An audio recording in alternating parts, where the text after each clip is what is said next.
Sekda DKI Jakarta sindir Anies, bandingkan dengan PJ Heru, dia tak banyak bicara, beda dengan Abut banyak bacot minim kinerja. Harapan kami ya dari pengelola pemerintahan di Jakarta itu berharap sekali kesadaran ini semakin hari semakin meningkat, sehingga upaya kita di dalam menangani atau mengatasi banjir bisa lebih baik dari waktu ke waktu. Sampah-sampah yang bekas dari banjir itu biasanya sampah-sampah yang terbawa oleh air hujan, sampah-sampah yang dari atas itu kan turun tuh dari saluran-saluran. Nah, bila kalau udah surut, sampahnya numpuk di saluran. Sampahnya banyak? Sampahnya itu banyak daunan, ada juga bungkus-bungkus snack, sama makanan atau gelas minuman atau botol minuman kayak gitu. Memang, apalagi yang menarik dari Anies? Kalau kita melihat sejarah di Jakarta, 5 tahun Anies di sini, di Jakarta, tidak membangun yang bisa dimanfaatkan oleh publik, malah makin membahayakan. Nah, jadi menurut saya masih jauh lebih mendingan Anies Baswedan ini gak ngapa-ngapain. Karena kalau dia ini ngapa-ngapain, malah itu akan semakin bikin banyak masalah. Nah, akhirnya apa? Akhirnya semua orang pun dibuat susah. Sekretaris Daerah Sekda DKI Jakarta yang baru Joko Agus Setiono meninjau pintu air Manggarai, Kecamatan Menteng, Jakarta Pusat, Rabu 1 Maret 2023. Joko didampingi oleh Kepala Dinas Sumber Daya Air DKI Yusmada dan Asisten Pemerintahan DKI Sigit Wijatmoko. Joko mengaku sudah banyak sekali perbaikan-perbaikan yang dilakukan oleh Pemprov Jakarta terkait dengan penanganan banjir, dan tentunya ini berkat dukungan dari pemerintah pusat dan partisipasi masyarakat Jakarta. Joko berharap kesadaran warga Jakarta dapat semakin meningkat, hal tersebut sebagai upaya dalam menangani dan mengatasi banjir. Lebih lanjut, Joko menyadari bahwa dalam 10 hari belakangan terakhir hujan yang cukup lebat menyebabkan terjadinya genangan di beberapa titik wilayah Jakarta. Joko mengatakan saat ini indikator ketinggian pintu air Manggarai masih di bawah normal. Artinya, memang program penanggulangan atau mengatasi banjir berhasil dilakukan. Kata Joko, ini berkat arahan dan perintah dari PJ Gubernur Heru. Beliau tidak banyak bicara, tapi kami diminta untuk secara bersama-sama dengan beliau untuk bekerja terus-menerus. Pujian tersebut jelas menampar telak Gubernur yang selama memimpin Jakarta 5 tahun ke belakang hanya modal ngebacot doang tanpa kinerja yang nyata bagi Jakarta. Pernyataan tersebut juga membuktikan bahwa perbedaan jauh sangat terlihat dari program yang telah PJ Heru capai dan efektif hanya dengan menjabat beberapa bulan saja. Dan saat ditanya perihal Key Performance Indicator (KPI) atau indikator keberhasilan, Joko mengatakan bahwa KPI tersebut menjadi tolak ukur dalam mengatasi banjir. Ia pun berusaha meneruskan KPI kepemimpinan sebelumnya yang mengatakan bahwa 6 jam sudah harus surut. Sekda Joko juga mengaku bahwa hampir di beberapa wilayah tak ada genangan apabila tidak terjadi hujan. Kalaupun ditemukan genangan, menurut Joko, hal tersebut dikarenakan hujan lebat yang terus-menerus turun di Jakarta. Yang pasti, menurut Joko, berbagai upaya telah dilakukan seperti normalisasi sungai, mengeruk sungai, dan sebagainya. Jadi warga bisa terhindar dari bencana banjir. Di sisi lain, pujian Joko kepada Heru Budi merupakan pengakuan nyata bahwa omongan dan fakta di lapangan memang sesuai. Tapi beda dengan gubernur sebelumnya.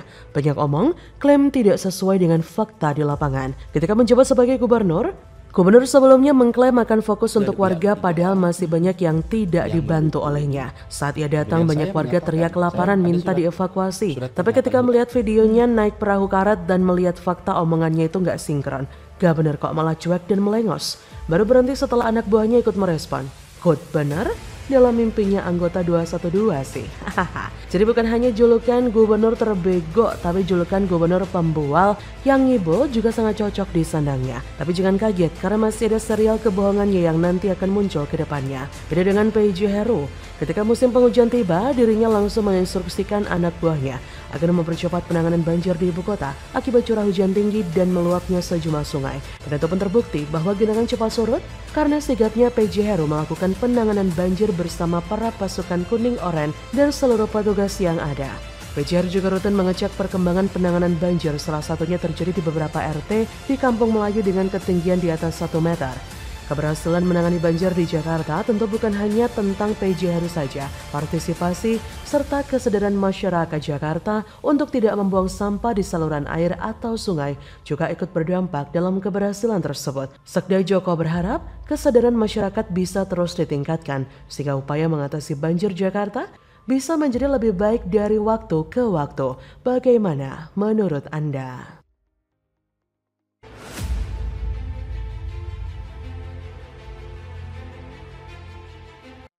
Lagi-lagi 43 sumber resapan DKI rusak parah. Programnya Anies kok yang tanggung jawab Pemprov sekarang? Daripada buang-buang anggaran, timbun aja sekalian. Kalian sumur resapan hancur. Jalan pada bolong.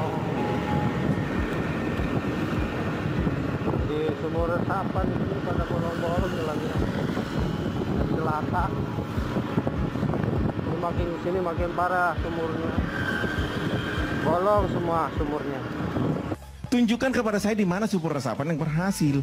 Karena gagal makanya tidak disetujui untuk ditambah sekian juta.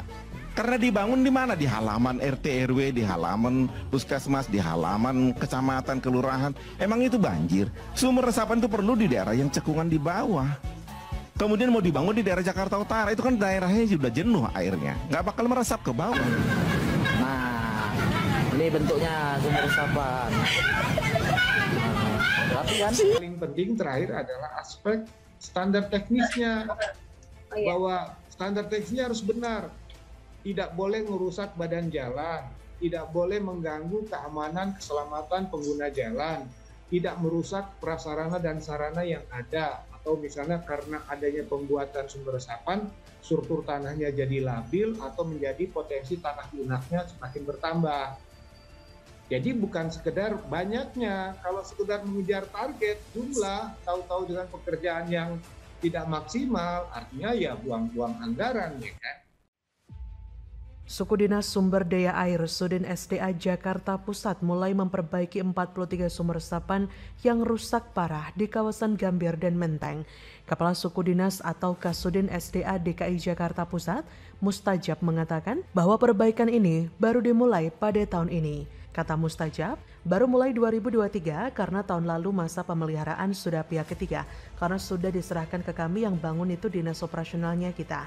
Perbaikan dilakukan karena banyak penutup sumber resapan yang tidak rata dengan aspal jalan. Ada yang tutupnya lebih rendah dari aspal, ada pula yang lebih tinggi sehingga dikhawatirkan bisa membahayakan pengendara. Ada juga kerusakan karena pengeboran sumur yang terlalu dalam.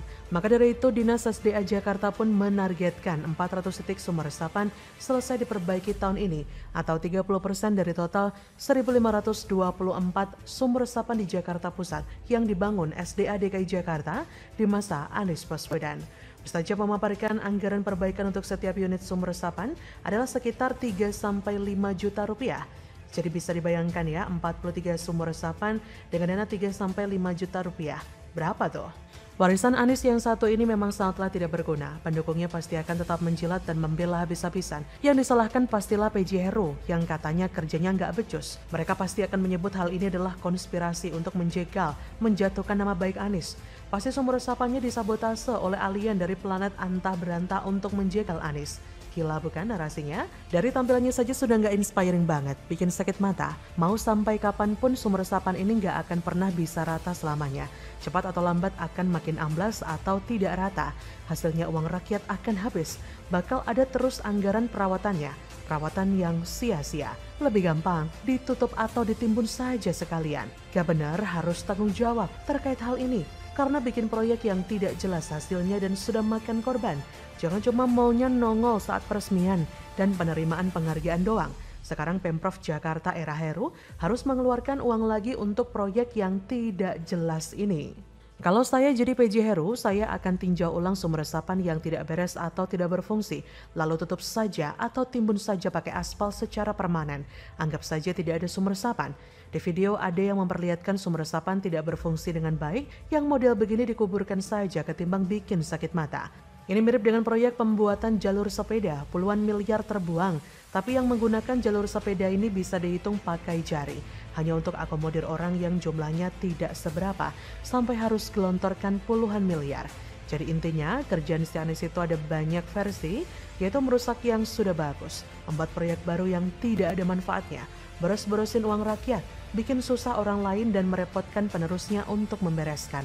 Gak ada yang becus di tangan Anies kecuali kelebihan bayar. Becusnya bukan main. Bahkan 2 proyek kebanggaannya yaitu Formula E dan JIS banyak cacatnya. Apa yang bisa kita harapkan dari orang yang gak bisa kerja sih? Orang yang gak bisa kerja malah disuruh kerja. Ya hasilnya kacau balau. Ujung-ujungnya 2 kali kerja habis duit lagi. Buang-buang waktu lagi. Buang-buang anggaran pula. Padahal master plan dari pusat sudah ada. Seperti normalisasi, Sodetan Ciliwung, Giant Seawall yang dikerjakan malah sumber resapan yang hancur-hancuran. Keruk kali aja harus nunggu dituntut pengadilan. Aduh, luar biasa bener liciknya mantan gubernur seiman ini. Belagak cerdas tapi ternyata levelnya amatir. Tutup sajalah sumber resapan yang asal-asalan atau bongkar saja dan timbun ulang lalu aspal, bersih. Gak usah lagi ada sumur-sumuran. Paling nanti cuma teriakin pendukungnya bahwa mahakarya Anies mau dimatikan. Hahaha, bodoh amat. Bagaimana menurut Anda?